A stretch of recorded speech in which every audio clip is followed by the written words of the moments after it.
골수액에서 줄기세포를 증식하는 치료는 저희가 떼어오는 부위에 통증이 거의 없거든요. 그리고 수술도 간단하고요. 저희가 골수에서 줄기세포를 농축시키는 수술은 2번의 수술이 필요 없고 1번의 수술로만 해결이 되거든요. 좋은 수술이라고 생각이 됩니다. 두발로병원의 김지범입니다. 오늘 제가 말씀드릴 거는 비맥이라는 게 요새 많이 알려져 있죠. 골수에서 저희가 줄기세포를 뽑아서 그 줄기세포를 이용을 해서 인체 조직을 재생시키는 데 이용하는 겁니다. 그래서 그 비맥을 발목에서 우리가 사용을 할 때 어떻게 사용을 하는지, 그리고 왜 이러한 비맥을 우리가 발목에서 사용을 하는지에 대한 그 배경에 대해서 좀 말씀을 드리려고 합니다. 그래서 오늘 말씀드릴 제목은 발목에서의 비맥의 적용, 그 이론과 실제에 대해서 말씀드리겠습니다. 먼저 비맥이라는 거는 뭐냐 이거죠. 비맥은 본메로 아스파레이트 콘센트레이트의 준말입니다. 그래서 뭐 복잡하게 생각하시지 마시고요. 저희가 본메로, 그러니까 골수입니다. 골수액을 뽑아서 그거를 원심 분리를 시켜서 농축시킨 거다라고 생각을 하시면 됩니다. 골수액이라는 거는 뭐냐면 뼈 안에 들어있는 혈액이라고 생각을 하시면 됩니다. 근데 우리 몸 안에 뼈 안에 들어있는 혈액은 이렇게 저희 몸 안에서 피와 세포를 생성하는 공간입니다. 그래서 그 뼈 안에 있는 피에는 줄기세포들이 많이 들어있어요. 그래서 우리 몸에서 이러한 줄기세포들을 뽑기 위해서는 골수액을 많이 이용을 하는데요. 가장 많이 골수액을 뽑는 위치는 골반뼈입니다. 골반뼈의 앞에서 튀어나온 경우 또는 뒤에서 튀어나온 지점을 ASIS, PSIS라고 하는데요. 이 지점에서 저희가 피를 뽑아요. 처음 60cc 정도를 쭉 뽑아낸 다음에요. 저희가 원심분리, 농축을 시켜서 그 안쪽에 줄기세포들이 많이 들어있는 공간을 따로 채취를 합니다. 그래서 이러한 것들은 대부분의 상업적 키트들이 있어요. 저희가 요새 음식을 만드는 것도 밀키트 이렇게 돼 있잖아요. 그런 것처럼 이렇게 골수를 뽑는 것도 상업적으로 골수를 채취하는 키트가 있습니다. 그래서 이 키트를 이용을 해서 3에서 60cc를 뽑아서 3에서 8cc 정도로 농축을 시켜서 저희가 사용을 합니다. 그럼 실제로 어떻게 뽑는지를 좀 보여드릴게요. 이제 수술장에서 보통은 뽑게 되는데요. 이렇게 저희가 뽑는 골반 위치에 작은 구멍을 뚫어서 소독을 다 해놓고 바늘을 넣어서 골수를 뽑는 특수 제작된 바늘입니다. 그래서 그거를 뼈 안에 박아 넣은 다음에 주사기를 이용을 해서 골수를 쭉 뽑아요. 그래서 총 60cc를 뽑은 다음에 이 원심 분리기에 넣어서 원심 분리를 돌리면 요 중간에 있는, 제가 네모친 요 중간에 있는 부위에 셀이 집중이 됩니다. 그러면 그거를 뽑는 기계를 통해서 셀이 집중된 부위, 그러니까 셀이 농축이 되어 있는 부위만 3cc로 따로 추출을 해서 저는 사용을 하고 있습니다. 그러면 도대체 이 골수세포를 농축시킨 거, 골수액을 농축시킨 거는 어떤 것들이 이 안에 들어가 있길래 도대체 재생을 잘 하냐? 줄기세포 들어가 있죠. 줄기세포라고 하는 거는 뭐냐면 우리 몸 안에 어떤 세포로든 분화가 될 수 있는 세포입니다. 줄기에서부터 잎이 나오잖아요. 그래서 그 줄기가 되는 부분에 있는 세포다. 그래서 어떤 잎으로든 간에 다 우리가 분화가 될 수 있는 부분을 저희가 줄기세포라고 하죠. 그래서 이러한 줄기세포가 있고, 거기에 더해서 2가지 요소가 더 있습니다. 성장을 잘 시키게 하는 성장인자, 그로스 팩터가 있고요. 염증을 막아주게 하는 인자, 안티인플라마토리 프로테인이 있습니다. 그래서 이 3가지가 있기 때문에 저희가 골수액을 농축을 시켜서 넣게 되면 재생도 해주고 염증도 막아주는 거예요. 그럼 재생은 정형외과 영역에서 어떤 세포들이 재생이 되는 게 중요하냐면 연골세포, 뼈, 그리고 근육입니다. 이 3가지를 재생을 잘 시키는 걸로 되어 있어요. 그러면 도대체 정형외과 영역에서 연골, 뼈, 그리고 근육 이 3가지를 줄기세포를 이용을 해서 우리가 재생시킬 수 있을 때 어떤 거를 재생시키는 게 가장 필요하냐? 연골입니다. 1743년에부터 이미 헌터 선생님은 이 얘기를 했어요. 연골은 한번 손상이 되면 절대 재생되지 않는다. 그래서 이거를 재생시키고자 1743년부터 모든 의사들이 열심히 노력을 한 겁니다. 그런데 이제 비맥이 딱 그 골수세포 농축액이 딱 터져 나오니까 사람들이 이것부터 생각하는 거죠. 야, 이걸로 연골을 재생시켜야겠다. 그래서 지금까지 거의 모든 연구는 이 골수세포 농축액을 이용을 해서 연골 손상 부위를 채우는데 연구가 집중이 되어 있습니다. 사진에서 보시는 것처럼 골수세포 농축된 부분을 이용을 해서 이 연골을 덮어주고 여기를 재생시키는 데 저희가 집중이 되어 있죠. 그러면 발목도 역시 연골 손상이 있습니다. 발목의 연골 손상은 어디에 주로 많냐? 발목을 구성하는 경골, 비골, 거골 중에서 거골이 우리나라가 3면이 바다로 덮여 있는 것처럼 거골도 4면이 다 연골로 덮여 있습니다. 온 군데가 다 연골이에요. 그래서 이러한 연골 중에서 이 사진에서 보이시는 것처럼 연골에 홈이 파여지게 되면 이거를 저희가 연골 손상이라고 하고요. 이러한 연골 손상은 발목이 주로 다쳤을 때 많이 발생하는 걸로 되어 있습니다. 근데 정형외과 영역에서 발목은요 가장 많이 다치는 곳이에요. 그러니까 발목의 연골 손상도 꽤 흔한 거죠. 그래서 이렇게 발목의 연골 손상이 있으면 환자들이 주관적으로 느끼는 증상은 깊숙한 곳에 통증이 생기고 갑자기 발목에 힘이 풀리거나 발목에 갑자기 움직여지지 않는 락킹 증상이 생기게 됩니다. 그런데 이런 거에 더해서 발목에 연골 손상이 있으면 발목은 계속 움직이는 부위다 보니까 이러한 연골 손상이 점점 커지게 되고 그러면 발목에 관절염이 올 수가 있어요. 그래서 발목의 연골 손상은 꼭 치료가 필요하다. 그런데 연골은 잘 낫지 않으니까 이거를 획기적으로 잘 고치려는 노력들이 지금까지 쭉 있어 왔습니다. 만약에 우리가 이러한 노력들은 대부분 수술적인 치료인데 그럼 발목의 연골 손상은 꼭 수술만 해야 되냐? 그건 아니에요. 비수술적인 치료로 50%는 낫는다고 돼 있어요. 근데 50%가 낫지 않으니까 문제입니다. 와, 50%면 되게 높은 거 아니에요? 절대 그렇지 않습니다. 정형외과 영역에서요. 대부분의 모든 질환과 손상은 비수술적인 치료로 낫는 게 7, 80%예요. 10에서 20%만 저희가 비수술적인 치료로 낫지 않아서 우리가 수술합니다. 근데 50%가 낫지 않는다? 이건 되게 큰 수치예요. 그렇지만 일단 저희가 그래도 비수술적으로 낫는 50%는 비수술적으로 해야겠죠. 그래서 비수술적인 치료, 수술 없이 먼저 치료를 우리가 충분히 해보고 안 되는 사람을 수술합니다. 이거 제가 실제로 치료한 사례인데요. 23세 남자 환자가 발목의 내측과 외측의 통증으로 왔습니다. MRI 보시면 이 부위에 이렇게 연골 손상이 있죠. 그래서 거골에 골연골 손상이어서 환자한테 말씀을 드렸어요. 먼저 비수술적인 치료 충분히 해보고 안 되면 수술한다. 환자가 비수술적인 치료로는 환자가 발목에 움직이지가 않고 흔들리지 않게 하도록 재활 운동을 하고 깔창을 시킨 다음에 물리치료하고 먹는 약을 쓰면서 3개월 정도 비수술적인 치료를 해봤더니 이 환자는 진짜로 통증이 완전히 좋아졌어요. 그래서 지금은 1년에 한 번 저랑 MRI를 찍으면서 이러한 골연골 손상이 진행한지 진행하지 않는지만 보고 있습니다. 근데 이렇게 50%는 낫는데 50%는 낫지 않는단 말이죠. 그러면 우리가 어떤 수술을 해보냐? 전통적인 수술은 BMS, 본메로우 스티뮬레이션이라는 치료를 합니다. 이거는 본메로우 스티뮬레이션은 골수를 자극한다라는 뜻인데 복잡하게 생각하실 거 없고요. 이렇게 이 사진을 보시면 연골 손상이 있는 부위에 연골을 다 긁어내고 그 다음에 구멍을 뚫어요. 그러면 이 구멍을 통해서 거골의 아래쪽에 있는 골수에 있는 세포들이 이렇게 올라옵니다. 그래서 이 세포들이 연골을 생성을 해요. 그래서 이런 수술을 하면 85%의 환자들이 좋아진다라는 보고가 있어서 저희가 이런 수술이 이렇게 골수를 자극하는 수술, 뼈에 구멍을 뚫어서 골수 세포가 올라오게 해서 연골을 재생시키는 수술이 가장 일반적이고 스탠다드한 수술로 되어 있습니다. 하지만 이러한 수술은 굉장한 단점이 있어요. 어떤 단점이냐면 저희 연골은 초자 연골, 굉장히 딱딱하고 탄력이 좋은 연골로 되어 있습니다. 딱딱하고 탄력이 좋다고 해서 좀 의아하게 생각하실 수 있는데 도자기처럼 매끈매끈하고 표면은 딱딱해요. 하지만 그 안쪽은 탄력이 좋은 조직이 있어서 충격을 흡수할 수 있게 하는 그러한 구성이 되어 있습니다. 근데 이러한 초자 연골로 되어 있는 게 아니라 이렇게 저희가 본메로우 스티뮬레이션 구멍을 뚫어서 수술을 하게 되면 제가 실제로 수술한 사람의 사진인데요. 초자 연골로 재생이 되는 게 아니라 이렇게 부슬부슬한 섬유 연골로 재생이 됩니다. 이 섬유 연골은 초자 연골, 하이알린 카틸리지보다 원래 연골보다 그 질이 떨어져요. 그러다 보니까 한계가 있습니다. 어떤 한계가 있냐면 사이즈가 크면 수술이 실패할 가능성이 많아요. 그래서 한 단면이 10-104제곱밀리미터 또는 한 지름의 길이가 10mm 이상인 크기의 골연골 손상이 있을 때에는 이러한 본메로우 스티뮬레이션, 뼈에 구멍을 내는 수술을 하지 말아라.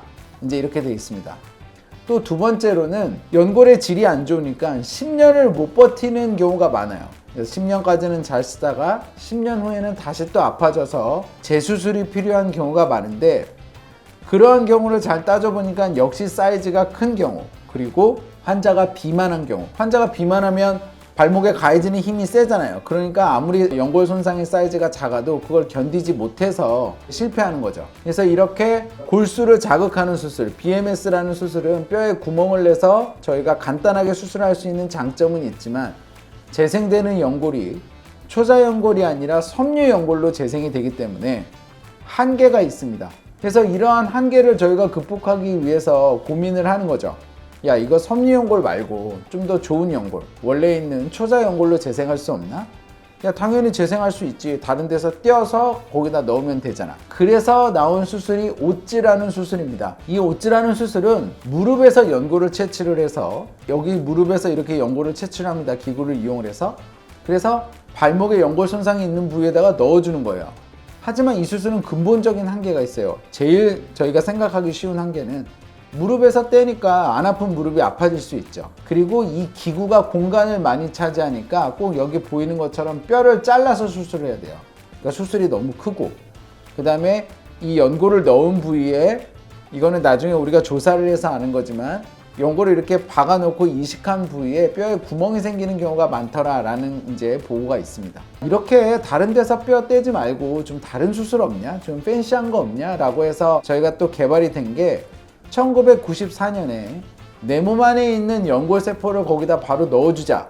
그래서 연골세포 이식 수술이 개발이 됐습니다. 어떻게 하는 거냐면 문제가 있는 부분에서 연골을 떼내요. 그리고 그 연골을 떼내면 거기에 연골은 없지만 어쨌든 연골세포 한두 개는 얻을 수 있거든요.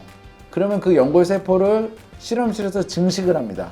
그리고 다시 넣어주는 거죠. 굉장히 혁신적인 생각이었고 1994년에 NEJM이라는 굉장히 좋은 학술 잡지에 실립니다. 하지만 이러한 수술은 두 가지 단점이 있어요. 뭐냐면 일단은 두 번의 수술이 필요하다는 겁니다. 연골세포를 채취하는 수술, 그 다음에 그거를 실험실에서 불린 다음에 다시 넣어주는 수술. 그러다 보니까 굉장히 비싸요. 실험실에서 이거를 증식을 해야 되잖아요. 그래서 이 수술은 기술적인 문제, 이거를 어떻게 넣어주고 하는 것들은 개발이 되면서 많이 개선이 돼서 수술 자체는 간단해졌지만 두 번의 수술과 비싼 비용이 이 자가 연골세포 이식술에서는 저희가 이제 한계가 있다. 그래서 실제로 적용하기가 쉽지 않다는 게 요즘 이제 발목을 하는 의사들의 전반적인 생각입니다. 그래서 우리가 다시 생각을 하는 거죠. 야, 이거 두 번이나 수술해야 되고 돈을 너무 많이 써야 돼서 연골세포를 이식하는 수술은 적절하지 않아. 아, 예전에 그 구멍을 뚫어서 뼈에 구멍을 뚫어서 골수를 자극하는 BMS라는 수술 참 좋았는데 그게 섬유연골로만 재생이 안 되고 우리가 원래 연골인 초자연골로만 재생이 되면은 참 좋을 텐데요. 그래서 왜 섬유연골로 재생이 되지? 그 골수에 나오는 그 골수액에 있는 줄기세포 함량이 적어서 그런 거 아니야? 그러면 그 함량을 좀 높여주면 되잖아. 그래서 생각한 게 비맥입니다. 그래서 야, 거기서 나오는 양이 너무 적으면 구멍을 뚫어서 나오게 하고 우리가 몸에서 따로 또 골수를 채취해가지고 거기서 줄기세포를 막 농축을 시켜서 그 위에 얹어주면 되잖아. 그러면 훨씬 더 좋은 연골이 나올 수 있잖아 라는 컨셉으로 나온 게 지금 현재 우리가 발목의 골연골 손상에서 쓰는 자가 골수 줄기세포 이식 수술입니다. 그래서 실제로 이러한 시도를 한 거죠. 이런 생각으로. 그래서 뼈에 구멍을 뚫어주고 이렇게 저희가 자가 골수세포를 농축시킨 거를 뼈에 구멍을 뚫어준 위에다가 얹어줬더니 이렇게 섬유연골로 재생이 되는 게 아니라 깨끗한 초자연골로 재생이 되더라. 조직학적으로도 초자연골, 섬유연골이 아니라 원래 연골인 초자연골과 거의 비슷한 연골로 재생이 되더라라는 게 증명이 됐습니다. 그러면 발목에서 이거를 쓰면은 우리가 어떤 결과를 얻는가를 저희가 조사해 본 결과 발목에서 이렇게 BMS라고 해서 골수를 자극하기 위해서 구멍을 뚫는 수술에 더해서 우리 몸에서 골수액을 뽑아서 줄기세포만 뽑아서 농축시킨 거를 얹어주면 어떤 결과가 있는지를 보니까 2022년에 우리나라 사람을 대상으로 한 연구입니다. 김범수 선생님이란 분이 이제 발표를 하셨는데요. 어떠한 치료에 실패도 없었다. 그리고 수술이 굉장히 간단하게 잘 이루어졌다라고 보고를 하고 있습니다. 그래서 발목에서도 굉장히 좋은 결과를 얻었다고 되어 있죠. 그리고 저도 이거를 한 2018년에서 2019년부터 저도 시행을 해오고 있는데요. 굉장히 좋은 결과가 있는 것 같습니다. 그래서 좋은 결과가 있었던 사례들을 좀 모여서 말씀을 드릴게요. 42세 여자 환자가요, 다친 후에 발생한 발목에 심한 붓기와 통증으로 왔습니다. 여기 MRI를 보시면 연골이 이렇게 손상이 되어 있는 부분이 확인이 됩니다. 그래서 환자는 일단은 관절경으로 이 손상된 연골이 있는 부위를 깨끗이 정리를 해주고 소량 절개를 통해서 이 연골 손상 부위를 확인한 다음에 여기 보이시는 것처럼 구멍을 뚫어주고 그 위에 골수액을 뽑아서 줄기세포를 농축한 부분을 얹어준 다음에 위에 풀로 발라줬습니다. 그리고 이 환자가 다쳤을 때 인대도 같이 다쳤거든요. 그래서 인대도 같이 꼬매줘서 발목의 안정성이 있게 만들어줬죠. 그리고 수술 후 2년째 환자는 통증이 9점에서 2점으로 가라앉았고 걷는 모습이 양쪽이 대칭적으로 발이 잘 닿고 뒤꿈치 닿고 앞꿈치로 차고 나가는 게 잘 이루어져서 기능적으로 완전히 회복했습니다. 그 다음에 수술 전에 그럼 연골이 잘 생겼는지를 봐야겠죠. 이렇게 연골 손상이 있는 부위를 다 떼어내고 여기를 다 긁어내고 다시 생착을 시켰더니 이 검은색 선이 잘 연결이 되어 있는 게 보입니다. 연골이 완벽하게 다시 재생이 된 거죠. 그래서 연골도 재생이 잘 됐고 환자도 기능적으로 잘 회복이 되었다. 그래서 성공적인 사례 1번이고요. 두 번째 사례는 24세 남자 환자가 발목을 접질리고 난 뒤에 발생한 통증으로 왔고요. MRI랑 CT를 보면 이 검은색이 연골입니다. 이 연골 부위에 더해서 그 아래에 있는 뼈까지 손상이 되어 있는 게 확인이 됩니다. 그래서 골연골 손상, 연골에 더해서 뼈까지 같이 손상이 있었고요. 이 환자도 마찬가지로 관절경으로 정리를 해주고 소량 절개를 한 다음에 연골 부위를 긁어내고 그 문제가 있는 뼈를 완전히 긁어낸 다음에 골수를 채취하면서 거기서 뼈도 같이 좀 떼어낼 수 있거든요. 그래서 뼈도 이식하고 골수를 채취해서 우리가 농축시킨 줄기세포를 얹어준 다음에 수술을 마무리를 했습니다. 수술 후 1년째 수술 전에 통증 지수가 6이었는데 수술 후 0점으로 줄었고요. 이 환자도 역시 한 발로 까치발이 가능하고 걸을 때 양쪽에 찍히는 면적 비슷하고 앞쪽으로 잘 쳐고 나가는 모습이 있어서 기능적으로 잘 회복을 했습니다. 그리고 수술 전후 MRI 사진을 보면 수술 전에 이렇게 골연골 손상이 있었던 부위가 깨끗하게 채워져 있는 게 확인이 됩니다. 그래서 영상적으로도 좋고 기능적으로 좋았던 성공적인 사례입니다. CT상에서도 보면은 뼈가 이렇게 비어있는 모습들이 뼈가 잘 차 있는 게 확인이 되죠. 세 번째 사례는요, 23세 남자 환자고요. 발목의 붓기와 통증 그리고 순간적으로 극심한 통증이 발생했는데 굉장히 사이즈가 커요. 그래서 골연골 손상인데 역시 연골과 뼈가 같이 문제가 있는 손상이고 굉장히 사이즈가 큰 상황이었습니다. 이 환자도 병변의 사이즈가 크지만 절골술이라든지 복잡하게 수술하지 않고 관절경으로 보고 정리한 다음에 절개선을 통해서 그 손상 부위를 드러내고 손상된 부위를 다 긁어낸 다음 뼈는 이식하고 그 위에다가 골수액에서 농축한 줄기세포를 얹어주고 그 위를 풀로 바른 다음에 마무리를 했습니다. 수술 후에 양쪽에 닿는 면적 비슷하고 앞쪽으로 잘 차고 나가서 기능적으로 잘 회복을 했고요. 수술 전에 통증 지표가 9점에서 2점으로 굉장히 좋아졌습니다. 그리고 수술 전후 MRI를 보면 수술 전에 이렇게 구멍이 있었던 부위, 손상이 있었던 부위가 하나로 이렇게 합쳐져 있는 것이 확인이 됩니다. 여기는 이러한 손상 부위가 이렇게 떨어져 보이잖아요. 그러니까 막 흔들리니까 아픈 건데 완벽하게 생착이 돼서 붙어 있는 게 확인이 되죠. 그래서 수술 전후 CT 사진을 봐도 문제가 있던 뼈 있는 부위도 완전히 생착이 잘 된 것이 확인이 됩니다. 마지막으로 65세 여자 환자고요. 이거는 제가 지금까지는 젊은 환자한테 대해서 손상으로 인해서 골연골 손상이 이렇게 뭉태기로 떨어져 나간 것만 보여줬는데 관절염은 이렇게 전반적으로 달아있는 거거든요. 이렇게 전반적으로 달아있는 관절염, 나이가 있어서 생기는 연골 손상, 관절염에도 효과가 있다는 것을 보여드리기 위해서 이 사례를 골랐습니다. 환자는 발목의 내측 부위에 연골의 손상이 있었고요. 관절경을 봤더니 이 내측 부위에 이렇게 하얀색의 연골이 하나도 없고 노란색의 뼈가 완전히 드러나 있는 상황이었습니다. 이런 상황에서 관절염을 해소하기 위한 절골술을 하면서 이 연골 손상 부위에 구멍을 뚫어주고 보이시는 것처럼 골수를 채취해서 줄기세포를 농축시킨 부위를 얹어주고 풀을 발라줬죠. 그랬더니 수술 후에 완전히 붙어있던 부위가 떨어져 있는 공간이 확인이 됐고요. 수술 후에 관절경을 봤더니 완전히 연골이 없어서 뼈가 드러나 있던 부위에 초자연골과 비슷한 연골이 생성이 되어 있는 것이 확인이 됩니다. 그래서 정리를 해보겠습니다. 이러한 비맥이라는 치료, 골수를 뽑아서 줄기세포를 농축해서 연골을 살리기 위한 치료는 우리가 기존에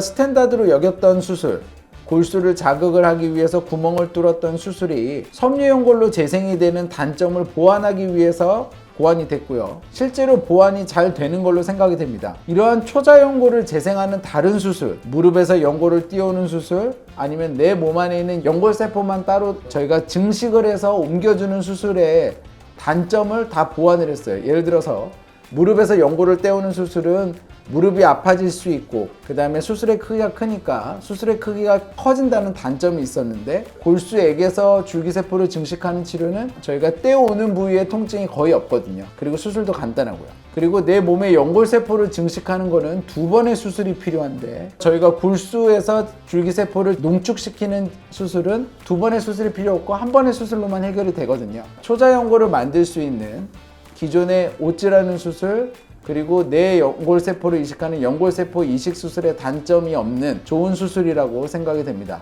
하지만 현재 국내에서는 보험에 문제가 있어요. 젊은 환자에서 2제곱센티미터 이상의 크기에서만 저희가 할 수 있게 되어 있기 때문에 모든 환자한테서 적용이 되지는 않지만 점점 이 범위는 늘어날 것이라고 생각이 됩니다. 그래서 여러분들이 만약에 발목에 골룡골 손상이 있다고 하면 제가 오늘 말씀드린 이 비맥 치료를 통해서 적극적으로 치료받으셔서 건강한 발권을 회복하시면 좋겠습니다.